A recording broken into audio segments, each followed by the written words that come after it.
Hey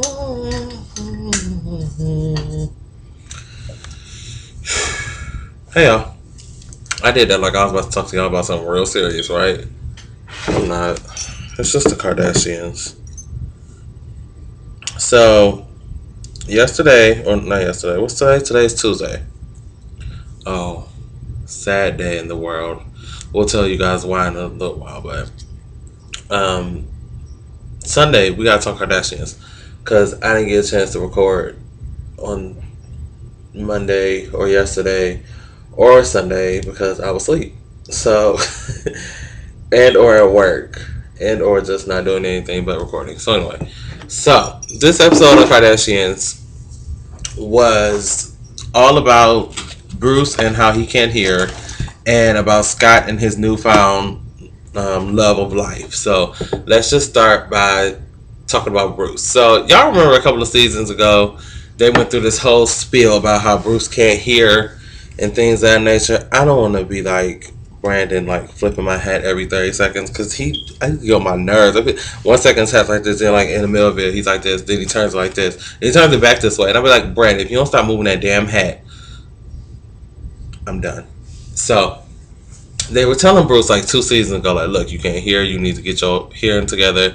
They put like a candle in his ear, and like apparently putting a candle in your ear and then burning it pulls wax out of your ear. I don't know how that works, but apparently it does.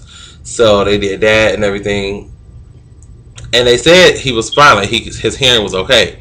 That was 2 seasons ago. Now they did another test on his hearing, and they came to find out he can hear like low frequency volume voices, but high frequency voices he can't hear. It's harder for him to hear high frequencies, meaning people with higher voices, meaning women, i.e., he lives in a house of all women. So that would explain why he has problems hearing Chris and Kylie and Kendall and Chloe and Kim and everybody else who begins with a K. So that was yeah, that was basically it for them.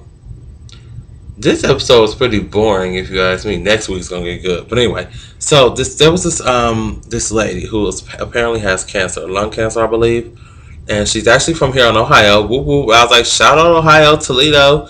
Well, not Toledo, but shout out to Ohio. I'm not here for Toledo, but yeah, she lives in Toledo. She's has lung cancer, and one of her last wishes was to meet Scott. Now, why of all people you decide you want to meet Scott? I don't know, but apparently there's something about Scott that just she lives for, and she wanted to meet Scott before she, went to kick the bowling ball. So Scott was like, at first he was a little antsy about it because he's one of those people who like me, and I completely understand him when it comes to this. I don't like to be around sick people, like people who are either dying or like in the hospital or have some type of illness. I don't like it because I'm one of those people. I don't know what to say to you that could comfort you to the point of you feeling better, because at the end of the day, I can't do anything for you. And me sitting there saying, oh, I'm one of those real nervous. I was just to be like, don't tell me something like real serious, because I'll sit there and I'll be like, it's okay, you'll be fine, and like stuff like that, because I don't know how to analyze stuff like that. So I understand Scott in that sense.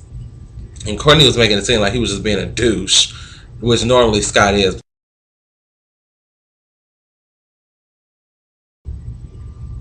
Is it back to working properly? What the hell? Excuse my technical difficulties.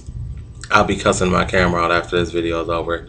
Anywho, so Courtney made it seem like Scott was just being like a complete douchebag, and because that's what we're used to Scott being, is a douchebag. So this time he actually had a legit reason why he doesn't like to be around ill people, because apparently his father's sick, and he's just not one of those type of people that can sit around sick. And I understand that. I totally get that. So in that sense, I get Scott. I understand it. So he went to visit this lady in Ohio, and she was just like so happy and so festive. But somebody with cancer, she didn't look like she was sickly or anything. She was just chilling. She invited all her friends over. They was having shots and little party for her little bucket list. She was having like enjoying. I love seeing people like that who have like circumstances beyond like their control, and they just be like, fuck it. she's like living her life, taking shots with her kids, partying with her friends. I was like, yeah, what was her name? I don't remember what her name was, but I live for her, and I was so glad that Scott actually went to do that because it made me feel a different way about Scott, you know. And Scott hadn't totally won me over yet, but now I can say Scott is a decent guy. I'll say that. He doesn't look as I was telling you guys on Twitter. He doesn't look as douchey as he used to look. Like Scott used to just look like a douchebag, but I guess with two kids, you got to step it up now. So he actually looks like a respectable human being now. So yeah, that was about it. I was just really happy. It was just a happy moment.